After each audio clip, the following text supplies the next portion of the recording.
when you Google your name, the first thing that comes up is this NBA Celebrity All-Star thing. Some unbelievable moves, I will say. So congratulations. I'm an old guy trying to hang in there. This was fun. Congratulations, Break from MVP. reality. But it's kind of a segue for me to ask you about another MVP. NCAA, Harvard made it. Congratulations, how far Harvard went, by the way. But the most valuable player of the NCAA tournament was this kid from UConn who said he goes home at night and sometimes he's starving, he's hungry. You know, here's this celebrated athlete. Are these, I want your opinion, are these students or are they athletes? Do we need to rethink that relationship?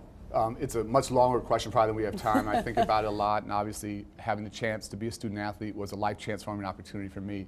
They have to be students first. They have to be athletes second. That balance is out of whack in far too many places. Money is driving this thing, money for universities. But not money for the kids. Money for college coaches, money for administrations, and making sure young people aren't going to college just to play a sport, but to get their degree. I was one of those many young men, wanted to go to the NBA, didn't quite make it, but what I was always told is chase that dream and catch an education.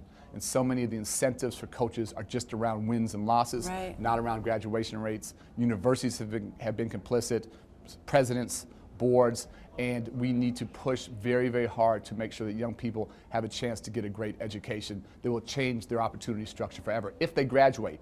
If they go to college, play for a couple years, make a bunch of money for the university, don't graduate, they go back home, nothing to show for it.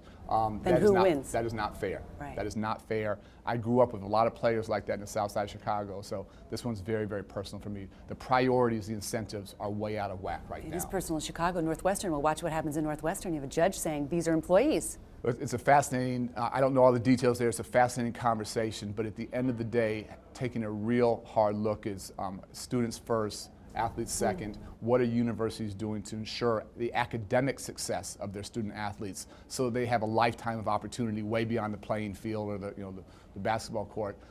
We need to really challenge universities and the NCAA to think differently about these things.